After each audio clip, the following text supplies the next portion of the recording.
नमस्कार भैया बहनों। आज हम जो कहानी पढ़ेंगे वो हिंदी पुस्तक कृतिका से ली गई है, जिसका शीर्षक है मेरे संग की औरतें। ये मृदुला गर्ग जी का लिखा हुआ है और इसमें उन्होंने अपने जीवन में जिन औरतों का प्रभाव उन पर पड़ा उसके बारे में लिखा है। वे उनकी नानी थी, दादी थी, माँ थी, बहन थी, जो भी रही हूँ उनके बारे में उन्होंने लिखा है। तो पढ़ते हैं कहानी को। कि मेरी एक नानी थी, जाहिर है, पर मैंने उन्हें कभी देखा नहीं।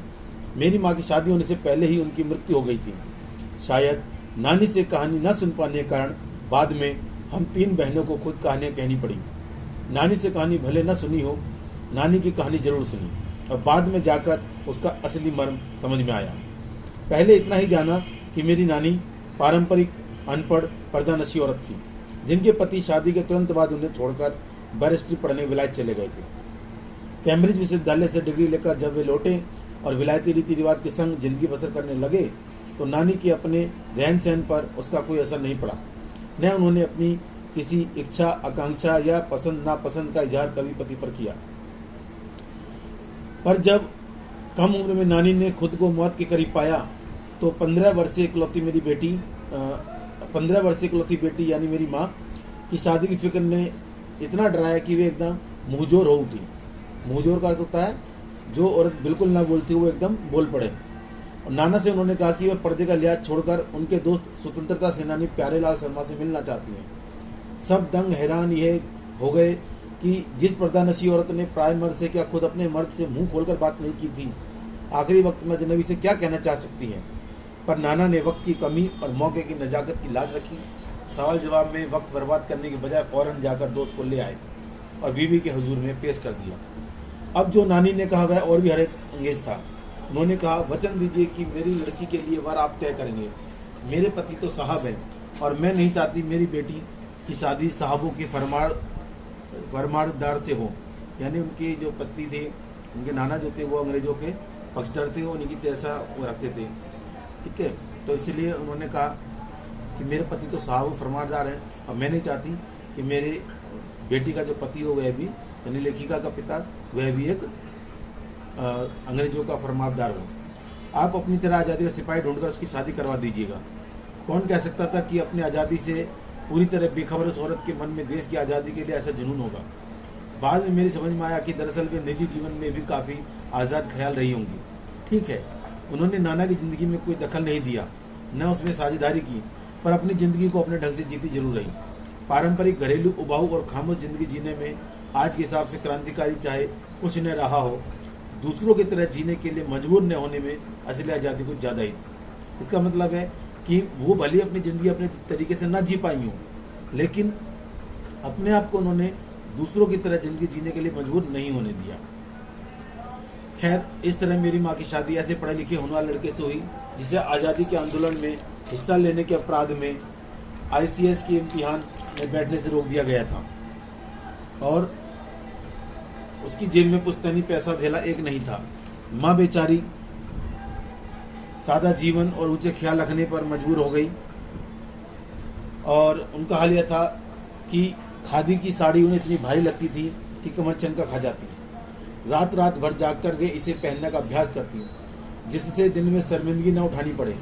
वे कुछ ऐसी नाजुक थी कि उन्हें देखकर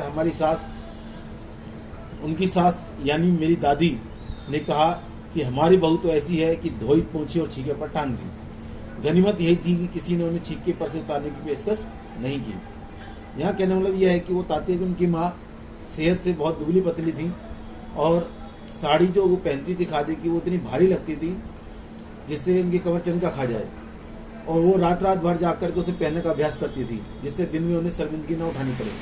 तो उनकी सास उनसे कहती थी कि हमारी बहू तो ऐसी है, जैसे धोई पोंछी और छीके पर टांग दी, इतनी हल्की है कि छीके पर भी उसे टांगा जा सकता है। और गनीमत यह है कि किसी ने उनको उतारने की कोशिश नहीं की, अर्थात किसी ने उनको टोका नहीं इस काम के लिए कि तुम रात भर जाग करके क्यों इसको पहनने की प्रैक्टिस करती हो या कोई और बात। कभी किसी परिवार सदस्य ने उनको इस बारे में नहीं टोका। क्यों ने कही, इसकी 2 वजह थी। पहली यही कि हिंदुस्तान के तमाम बाशिंदों की तरह उनके ससुराल वाले भी साहबों से खासे अभिभूत थे और मेरे नाना पक्के साहब माने जाते थे। बस जात से वे हिंदुस्तानी थे, बाकी चेहरे, मोहरे, रंग ढंग, पढ़ाई लिखाई सब अंग्रेज थे। मजे की बात यह थी कि हमारे देश में आज़ादी की जंग लड़ने वाले ही अंग्रेजों के सबसे बड़े प्रशंसक थे। गांधी, नेहरू हो या मेरे पिताजी के घर वाले। भले लड़का आज़ादी की लड़ाई लड़ते लड़ते जेब खाली और शौहरत सिर्फ करता रहे, दबदबा उसके साहबी ससुर का ही था। एक आन बान शान वाले साहब ने उनके सिरफरे लड़के को अपनी नाजुक जान लड़की सौंपी। इससे रोमांचक क्या कोई परिकथा होगी?